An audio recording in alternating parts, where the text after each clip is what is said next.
소금에 절인 수많은 이제 뭐 코, 귀 이런 거 나오잖아요. 네. 그 장면은 좀 어떻게 보셨는지 궁금하거든요. 도요토미 히데요시의 포갑성을 잘 보여주는 장면이죠. 이 옛날에 우리나라는 다 뭐냐 하면은 저게 모가지를 다 잘랐대. 모가지라 그래도 부피가 너무 커요. 야, 하나하나 다 얼굴 확인할 거 없다.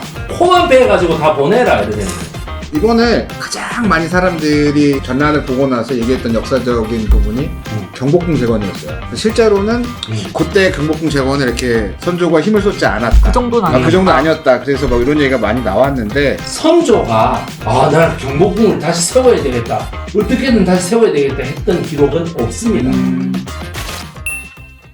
영화로 다시 역사적으로 돌아가서 네네. 그 보면은 마지막 장면이니까 소금에 절인 수많은 이제 뭐 코, 귀 이런 거 나오잖아요. 네. 근데 이제 뭐 물론 이제 저희도 역사책에서 배우니까 초반에는 귀였다가 귀가 두 개니 나중에 코가 하나로 이렇게 됐으니까 뭐 그 부분은 이제 오히려 정유재란으로 갈수록 코를 베는 일이 더 많았을 것 같은데 그 장면은 좀 어떻게 보셨는지 궁금하거든요. 네. 그 임진왜란 때에 도요토미 히데요시의 포갑성을 잘 보여주는 장면이죠. 진짜 자, 옛날에 한 장군이 전투를 해서 이겼다. 그럼 이긴 거를 뭘로 증명합니까? 비둘기를 날립니다. 저게 뭐 혹은 뭐 전령을 보냅니다. 이겼다고 전하라. 그래 총사령관이든 뭐 도요토미 히데요시는 그래 이겼어. 그래 뭐 적은 얼마나 배웠느냐 이거 아니겠습니까? 적은 얼마나 배웠느냐? 예, 뭐 대충 많이 배웠습니다. 그게 무슨 말이야? 적을 얼마나 배웠단 말이야? 이 옛날에 우리나라는 다 뭐냐 하면은 적의 모가지를 다 잘랐대. 모가지를 잘라가지고 그거를 소금에다가 확 절여가지고 수레에 실어서 보냅니다. 아, 이건 정말 비인간적이죠. 그런데 보세요. 팔, 다리는 아군의 것을 얼마든지 할 수 있잖아. 그런데 어떻게 모가지는 다르죠. 그리고 어떻게 되냐, 모가지라는 거는 확실하게 적군을 죽였다는 의미잖아요. 네, 네. 그리고 어떻게 돼요? 적의 대장을 죽였을 때는 더 하겠지. 적의 대장을 내 이놈을 죽였다. 그런데 모가지라 그래도 부피가 너무 커요. 늘 배에 실어가지고 저 도요토미 히데요시한테 갖고 가기가 힘들어. 그러면은 어디냐면 이 인간에게 하나 있는 곳이 어디냐면 코입니다. 야, 그 60% 되는 노비들 뭐 30% 되는 양인들 그 하나하나 다 얼굴 확인할 거 없다. 코만 빼가지고 다 보내라 이러는 거예요. 근데 코를 썩으니까 어떻게 돼? 전부 소금에다 절여가지고 그렇게 보내는 겁니다. 그러니까 코를 얼마나 많이 베어가지고 왔느냐, 코 숫자에 따라서 그거를 하나하나 세가지고 코를 니는 15,000개를 뱉네? 아, 니는 코를 3,000개를 뱉네? 그럼 거기에 따라서 포상을 해주는 거죠. 뭐 니는 영지를 뭐 서울 면적을 가지라. 그럼 한 2만 개쯤 뵌 사람은 어떻습니까? 영지를 그만큼 가지고 노비도 그만큼 많이 가지는 거죠.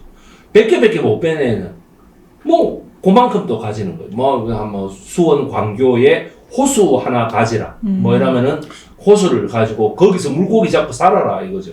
예, 그렇게 하는 겁니다. 그러니까 보물을 숨겨놓은 게 아니고 코를 뺀 걸 숨겨놔가지고 언젠가는 내가 일본으로 돌아가서 히데요시 관백에게 이거를 보여주면 코 계산을 해가지고 다 할 거다. 이거 아니겠습니까? 거기다 좀 여기 숙연 예, 선조는 그것도 모르고 뭔가 뭐 좋은 게 들어가 있을까 하면서 이거 들어가 있을까? 네, 너무 그 무능을 제대로 보여준 장면인 것 같아요. 그 상징적으로. 선조를 너무 폭군으로 묘사한 장면이 아닌가. 그 정도는 예, 아무리 그래도 그 정도는 아닙니다. 우리는 그 선조가. 그 보면은 여기 의병들이 이제 나오고 여기 이제 양민 출신인데 그 이제 우리 진성규 배우가 연기한 그 김자령 김자령. 네. 그 이제 의병들이 이제 굉장히 공을 세우고도 그것이 인정을 못 받고 처단을 당하고 이런 일은 좀 양민 학살은 좀 너무 과한 어떤 표현이다라는 또 평가도 있더라. 그런 일은 없었다. 그런 일은 없었다. 또 어떤 이제 제가 블로그를 막 찾다 보니까 그렇게 없었다고 또 단정적으로 평가하신 분도 있고. 우리나라는 임진왜란이 벌어지고 한 3, 4년 사이의 일을 교육을 제대로 못 받았습니다. 사료가 남아있는 게 없나요? 아니 사료는 있어도 네. 여러분 검사의 최대 권한이 뭡니까? 기소 안 할 권리죠. 그렇죠. 기소 안 하고 말 그대로 딜을 칠 권리 아닙니까? 내가 요 기소 안 할 테니까 내한테 국회의원직을 달라. 뭐 아니면은 돈을 얼마 내놔라. 그거 아니겠어요? 교수의 최대 권리는 뭘까요? 점수? 아니요. 안 가르칠 권리. 이런 그게 있네. 아 이거는 전체적인 그 선조를 폭군으로 만들기 위해서는 이건 안 가르치는 게 좋아. 그럼 안 가르쳐 버리는 편집할 권리라는 게 있는 거예요. 왜? 선조를 폭군으로 만들어야 저거 선조 할아버지가 위대해진다. 라고 하면 자기가 위대해지는 거 아닙니까? 선조 할아버지가 위대해지는 것. 바로 그러한 거를 다루는 거죠. 1593년에 1592년에 임진왜란이 일어나고 1593년에 우리가 무슨 일이 국내에서 벌어졌는지 잘 압니까? 잘 모르죠. 예. 1597년에는 잘 압니까? 잘 모를 수밖에 예, 없을 걸. 명량해전 하나 알 거예요. 그렇죠, 그렇죠. 명량해전 하나 아는데 그 앞전에 무슨 일이 벌어졌는가 이런 거 잘 몰라요. 말 그대로 일본군하고 명나라가 화친을 하고 있을 때, 휴전 회담을 하고 있을 때 우리나라에서는 무슨 일이 벌어졌는가? 이거에 대해서 잘 모릅니다. 우리나라 사람들이. 그러면 무슨 일이 벌어졌는가를 보자고. 1594년도 1월 달에 우리나라에 송유진의 난이라는 게 벌어져요. 송유진의 난. 말 그대로 의병을 했는데 곡식이 없어. 보상을 제대로 안 줘. 들고 일어난 거예요. 들고 일어나고 거기에는 우리가 너무나 잘 아는 사람의 아들도 연루되어 있었습니다. 누가 있었느냐? 토정 비결 아십니까? 예, 이지함. 예, 토정 이지함의 아들이 거기에 연루되어 있었어요. 그 안에. 예, 이산겸이라는 사람이 이산겸. 거기에 연루되어 있었어요. 여러분 이런 얘기 한 번도 못 들어보셨죠? 못 들어봤어요. 토정 이지함의 아들이 거기에 있었대요. 그래가지고 어떻게 돼? 와 하고 나갔는데 선조가 그 난을 진압하는데도 엄청 힘들었어요. 그래가지고 사람들 많이 죽였습니다. 또 그 다음에 어떻게 돼? 김덕령의 난도 어떻게 되냐면 이몽학의 난이라고 하는 난이 1597년에 벌어져요. 구름을 벗어난 달처럼이라고 하는 거기에 차승원이가 거기 연기했죠. 요번에 선조를 연기한. 맹인으로 약간 예, 검수를 맹인이 하시던- 또 황정민이 나왔고. 예. 그런데 그거는 좀 역사 왜곡이 많은데 서울까지 올라와서 경복궁에서 한판 벌인다고 이런 거 말도 안 되는 얘기만 홍주 여러분 충남 홍성에서 다 벌어진 송유진의 난도 그렇고 이몽학의 난도 그렇고 충청. 그러니까 충청도 홍성에서 다 벌어진 일이에요. 그 홍성이 방역향이에요. 임진왜란 때는. 그러니까 뭐냐 이몽학의 난이라고 하는 게 거기서 또 벌어지니까 선조로서는 완전히 이거는 노이로제 정도가 아니라 밤이면 밤만 악몽에 시달리는. 그러니까 이게 뭐냐면은 벼슬아치뿐만 아니라 선조까지도 전부 다 집단 히스테리에 빠져 있었다는 거예요. 이제 이렇게 되니까 뭐냐면 김덕령이라고 하는 사람이 광주 출신으로 전라도 광주 출신으로 나왔는데 이 사람에게 군권을 많이 줬어요. 많이 줬는데 군권을 주니까 불안한 거야. 선조가. 야 이제 불안해가지고 야 이거 어떻게 하면서 막 저놈이 잘 있냐를 갖다가 어떻게 됩니까? 군권을 주고 난 다음에 감시하는 병사를 붙이겠죠. 근데 뭐냐면은 거기 청주 목사를 김덕령이가 군유를 강하게 먹이다 보니까 죽이게 됩니다. 그 죽인 거 하나를 가지고 김덕령이를 누명을 씌워서 잡게 됩니다. 그러니까 이게 뭐냐면은 김덕령이는 전공이 별로 없습니다. 여러분들 김덕령이가 굉장히 의병을 이끌고 뭐 많이 한 것 같죠? 아니에요. 의병을 그냥 많이 이끌고 당시 선조로부터 많은 권한을 받았을 뿐입니다. 근데 권한을 받게 되면 우리가 어떻습니까? 감시조가 붙게 되죠. 이 감시조의 전언에 따라서 선조는 판단하는 거예요. 그러다 보니 김덕령도 죽이게 되고 이순신을 또 어떻게 네, 됩니까? 계속. 잡아들이게 되죠. 그리고 원균을 천하의 명장이라고 착각하게 되는 거예요. 사람이 한 명에게 맡겨놓으면 이런 부작용이 생긴다는 걸 임진왜란이 보여주는 하나의 예입니다. 그래서 저는 선조를 동정하는 게 아니라 성조가 그 정도로 폭군은 아니었는데 김덕령이 죽이고 그 다음에 어떻게 돼? 또 이순신을 역적으로 몰아서 잡아들인 것만 해도 용서할 수는 없다. 민간의 삶을 그렇게 핍박하고 막 경복궁을 다시 짓느라고 난리치고 막 사람의 코무덤을 보물인 줄 알고 이런 거는 왜곡이다. 제가 보는 거예요. 극 중에 그런 의병들의 어떤 그런 건 많은 부분이 좀 실화를 모티브로 했다고 볼 수 있겠네요. 예, 그럼요. 일본군이 고니시하고 가토가 이렇게 한양으로 20일 만에 빠르게 진격합니다. 20일 만에 이게 가능하나 싶겠지만 3일은 또 문경세제에서 신리비하고 싸우느라고 허비했죠. 17일 만에 간 거예요. 요즘으로 쳐도 이거는 대단한 거예요. 속도가 빠르죠. 김일성이가 여기까지 내려오는데 2달 걸렸거든요. 그 전차를 가지고 내려오는데 2달 걸렸단 말이에요. 그러니까 8월 달에 뭐 나부동 전투가 벌어지니까. 그렇죠. 이게 어떻게 이게 가능한가? 저도 한 번씩은 놀랄 지경입니다. 혹시 역사의 픽션인가? 이러고 보는데 완전히 무슨 100m 달리기하고 뛰어간 아니 건가? 그때는 호랑이도 많았을 것 같은데 호랑이도 피해가지고 가야 되는데 호랑이도 죽이면서 소백산맥을 넘어갔는데 그죠? 예, 그리고 되게 산이 험하잖아요. 문경대전도 굉장히 산이 험하고 20일 만에 올라오다 보니까 나머지는 여기 포항하고 여기 뭐 경상도 이쪽 왼쪽 있지 않습니까?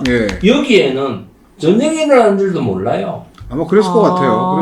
그러다 보니까 진주 쪽에서 곽재우가 일어났던 거예요. 뒤늦게 안 거야. 외놈이 쳐들어왔다. 후방을 치자. 사실 보면은 이렇게 올라간 후방을 외병들이 친 거예요. 이렇게 올라가고 이것도 평양성으로 바로 올라가거든. 평양성으로 바로 올라가는데 여기 황해도 회주 쪽은 사람들이 모른다 이 말이에요. 모르다가 이정암이 일으킨 의병에 의해 가지고 이것도 후방을 지키는 의병이 돼요. 이것도 이기죠. 이게 양대 의병의 승리예요. 이 곽재우하고 이정암하고. 근데 이정암이라는 이름은 여러분 처음 들어보셨을 거예요. 많이 안 들어봤죠. 아마 안 들어보셨을 거예요. 황해도 개성 해주 쪽에 아주 그 기가 막힌 의병장이었거든. 그리고 어떻습니까? 이 가토가 이렇게 올라가도 여기 청진 쪽은 빨리 점령이 됐는데 여기 회령 쪽, 여기 쪽에서 일어났던 게 정문부입니다. 그러니까 뭐냐면 일직선만 다 그 선조만 잡으러 올라가면은 저거는 다 될 줄 알았는데. 그래서 속도전으로. 속도전으로 갔는데 어떻게 되면 여기 후방에서 막 사람들이 들고 있는단 말이에요. 그러니까 일본군으로서는 이해가 안 되는 아니 이상한 애들이 왜 일어나가지고 다 난리야. 그리고 이제 또 하나가 수군이 여기에서 그 보급선을 완전히 차단하고. 그러니까 여기는 보급이 되는데 이쪽은 보급이 전혀 안 되는 거지. 안 그렇습니까? 서해 쪽은. 서해 쪽은. 그런 어떤 의미가 있어서 이 임진왜란의 7년이라는 거는 여러분들이 모르는 아주 많은 사건들이 있거든요. 의병들이 일어났다가 보상을 제대로 안 해주네. 그래가지고 갑자기 반란군으로 돌변한 적도 있었고. 그 다음에 또 어떻게 되냐면은 명나라가 곡식을 엄청나게 후원해줍니다. 그래 명나라가 후원해줘서 그거를 가지고 먹고 살았던 적도 있고. 근데 우리나라에서는 전혀 교육이 안 되고 있죠. 왜냐하면 이순신의 신출귀몰한 작전 때문에 그거 교육하느라고 아예 나머지 그래가지고 그거 교육하느라고 멀리 다 본다 이거야. 영화도 주로 이순신을 많이 다룬 영화들이 많은데 명량, 노량. 뭐 3부작으로 계속 나왔었고. 한산도 나오고. 노량도 나오고 한산도 나오고. 이순신은 아주 기념할 만하죠.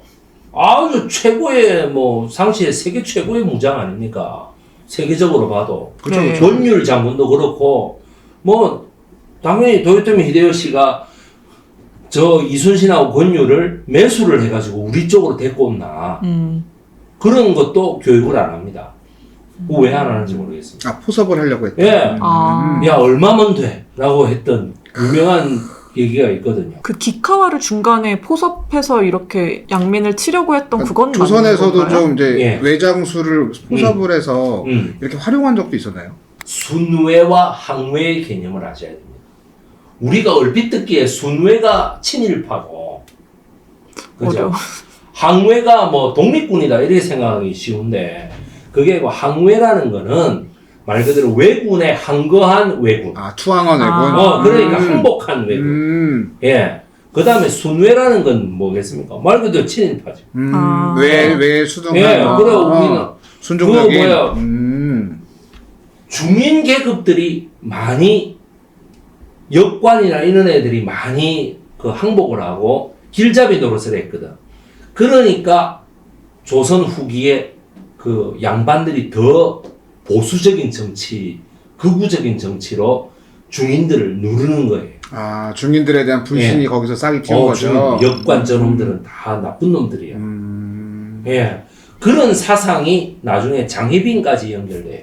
장희빈의 아버지, 장희빈의 육촌, 뭐, 아저씨 이런 사람들이 다 중국 역관, 일본 역관들이거든.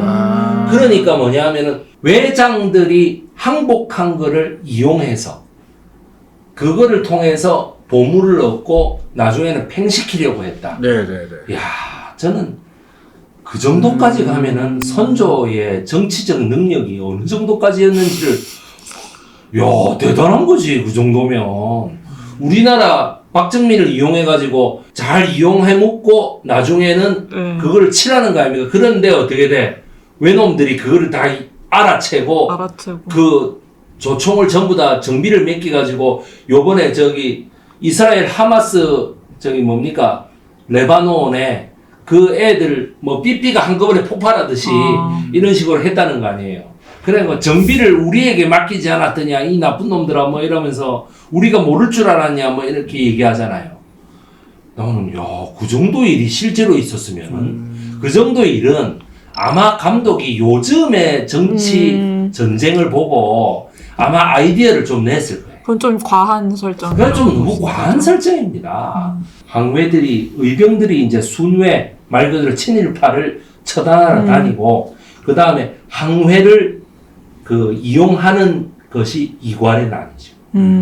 이괄이 항외들을 전부 데리고 의주로 갔다가 역적 모의를 뒤집어 쓰고 항외들에게 연설을 해서 데리고 내려오는 거 아닙니까? 그래가지고 한양까지 점령하지만은 1623년에 한양까지 점령하지만은 결국에는 도채찰사 이원익이 이끄는 하고 임경업이 이끄는 부대에게 몰살당하게 되죠. 맞아. 예. 그런 거를 아마 좀 모티브로 삼지 않았나 싶습니다. 여러 가지 좀 상징적인 장면들이 좀 많이 좀 포함되어 있는 것 같아요. 여러 역사의 외란의 약간 좀 전후 뭐 이럴 때도 있지만 네. 조금 더 스펙트럼 폭을 넓혀가지고 좀 들어가 있는 게 좀 많은 것 같아요. 그 더글로리의 더글로리. 하도영이 네. 하도영이로 정성일 배우. 예술이야. 나는 정성일 배우라기보다는 나는 하도영이라면 정확하게 알겠다. 그래가지고 하도영을 그 왜 전재준이가 저장할 때 하도여이 이런 저장하지. 예. 그래가지고 그 하도영이가 마지막 죽을 때, 자기 손으로 이렇게 진짜 찔러 죽인다는 그 손으로. 무당의 말이 정확하게 맞았다는 거죠. 그죠? 와. 그런 데서. 재밌게 보셨네. 우리 저기 넷플릭스에서는 너무 선정적인 장면을, 저렇게 해도 되는가 봐. 우리나라 KBS나 MBC 사극 같으면 저렇게까지 묘사는 못할 19세더라고요, 텐데. 19세. 예, 19세. 그래도 뭐 12세인 우리 딸도 다 보는데 칼이 이렇게. 예. 손이 달려 있었어. 손이 달렸는데 그 칼이 예. 이렇게 그 정도 아까 잠깐 얘기했지만 예. 날이 그렇게 들어가기가 쉽나? 장미칼도 아닌데 이렇게 들어올 수 있을까? 그런 생각을 잠깐 너무 해봤어요. 디테일하게 또. 아니 또 장미가 항상 이렇게 다 보니까 다 이렇게 씻지도 못하고 되게 꾀꾸정물 이렇게 묶고 있는데 예. 칼은 되게 반짝반짝하잖아요. 예. 그러니까 그런 거 봐도 칼 관리는 되게 잘하신 것 같다. 칼 관리는 칼같이 합니다, 진짜. 옛날 무장들은. 자기 몸을 제대로 씻지 못한다. 이거는 뭐 당연한 당연하고. 거고요. 이 칼 관리 하는 그 부분도 약간 고증이 예. 좀 있을 수 있다. 예, 예. 일단은 이번에 가장 많이 사람들이 이번 그 전란을 보고 나서 얘기했던 역사적인 부분이 경복궁 재건이었어요. 실제로는 그때 경복궁 재건에 이렇게 선조가 힘을 쏟지 않았다. 그 정도는 아니었다. 그 정도 아니었다. 그래서 막 이런 얘기가 많이 나왔는데, 근데 또 근데 또 그런 부분에 있어서 그 당시에 경복궁 재건이라는 것 자체가 그 당시 외란과 이런 민란이 되게 들끓던 시기인데 어떤 정치적인 좀 역할이 됐을까요? 실제로 그 이후까지 포함해서 선조의 경복궁 재건 선조는 경복궁을 재건하기 위한 재화를 마련하기 위해서 뭐 예산이 부족하다는 걸 알고 재화를 마련하기 위해서 보물단지를 찾아다닌다. 그래서 이제 항외도 거짓 항복한 걸 알아채고 이용하려고 한다. 그건 알겠는데 경복궁에 자 내려왔는데 불에 탔다. 그래서 월산대군의 사저로 갔다. 우리가 잘 아는 덕수궁. 그게 덕수궁이다. 경복궁에서 거리가 얼마 안 떨어져 있잖아요. 그죠? 자, 이것만 봐도 왜군이 불태운 게 아니라는 걸 알 수 있죠. 아니 왜군이 불태울 것 같으면 월산대군 사저고 뭐고 남겨놓을 이유가 뭐가 있습니까? 다 불태워버리지. 거리도 얼마 안 떨어져 있는데 경복궁의 그 장예원 문서 말 그대로 노비를 관장하는 장예 관장한다 노비를 그 노예를 관장하는 문서 이 말 아닙니까? 장예원 문서가 거기 숨겨져 있을 것이다 해가지고 다 불태웠다는 거 아니에요. 그런데 월산대군의 사저에 돌아와서 있어 보니까 이건 너무 비좁으니까 이건 경복궁이나 이런 건 안 되니까 뭐냐면은 창덕궁을 다시 세우자. 경복궁 옆에 있는 창덕궁을 다시 세우자고 여러 번 얘기를 합니다. 그런데 그게 안 되죠. 안 되고 광해군 때에 이거를 창덕궁, 경희궁 이런 식으로 다 세우자고 하는데 경희궁을 세우자고 하는 게 좀 괘씸해요. 뭐냐 하면은 한밤중에 뭐 꿈에서 보니까 능량군의 묘소에 왕기가 이렇게 서려 있더라. 왕이 되더라. 그래서 저거를 빼앗아 가지고 능량군의 왕기를 빼앗아서 자기의 그 왕을 세우자, 그 궁을 세우자 해서 경희궁이라는 궁을 만들고자 역사를 일으킵니다.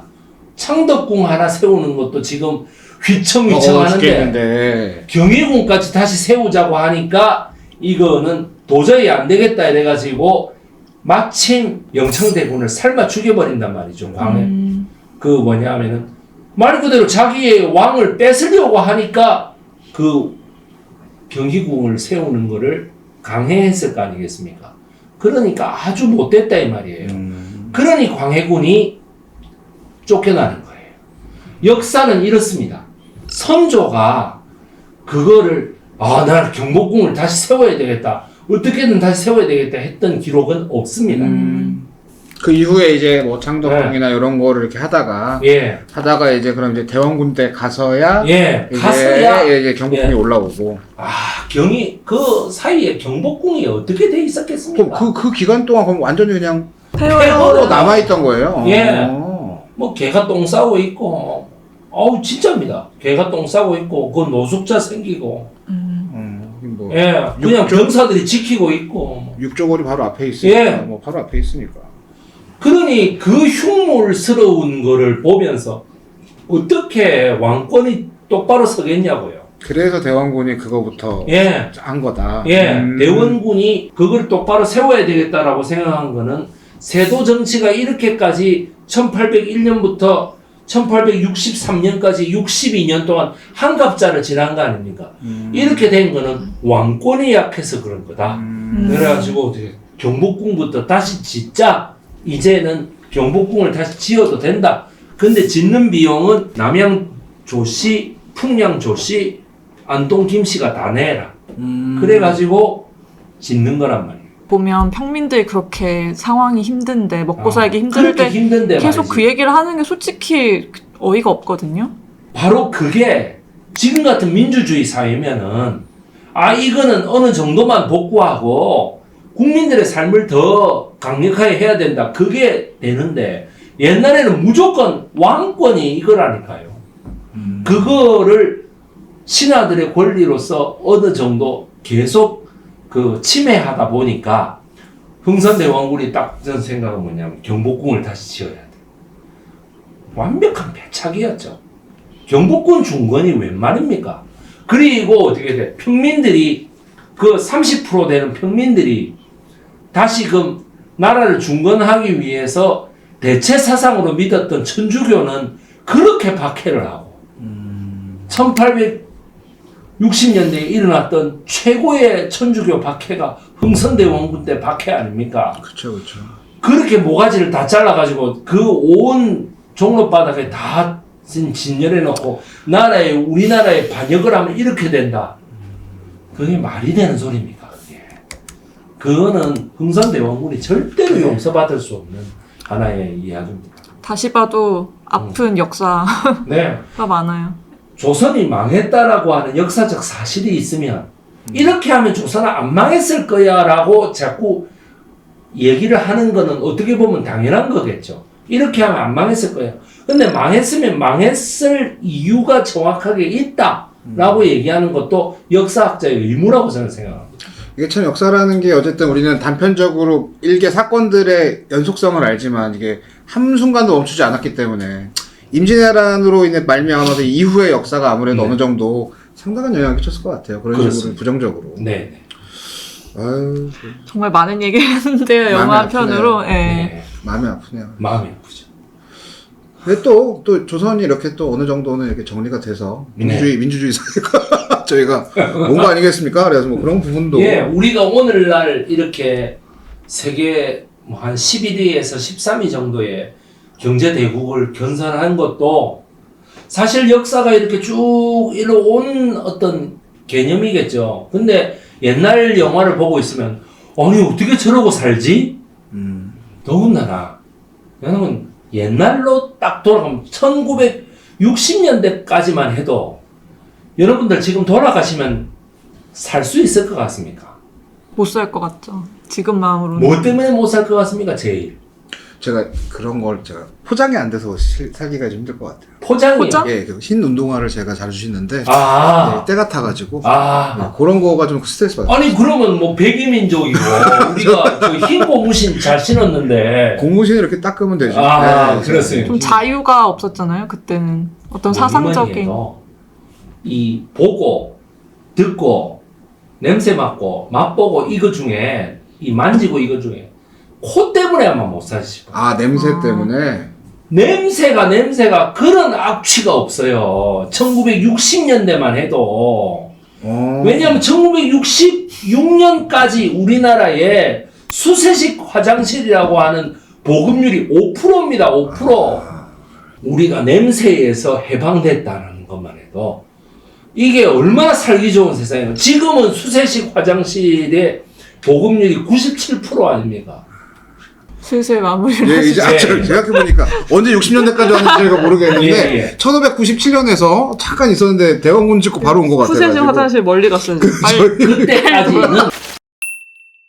아, 오늘 너무 즐거운 다양한 얘기. 갑자기 제가 나눌 수 지금 있어서. 어떻게 까먹어가지고 갑자기 냄새 이야기하면서 제가 클로징을 다 까먹어가지고 저 일단 오늘 뭐 이렇게 백인선 역사 강사 보시고 전하는 데 이야기 나눠봤는데요. 앞으로도 저희 뭐 터치다운에서 다양한 역사 콘텐츠 많이 좀 준비할 예정이니까요. 그때마다 다 좀 찾아주셨으면 감사하겠습니다. 아유 많이 불러주십시오. 알겠습니다. 즐거웠습니다. 예. 그럼 오늘 터치다운 여기까지 하겠습니다. 감사합니다. 아유 감사합니다. 예.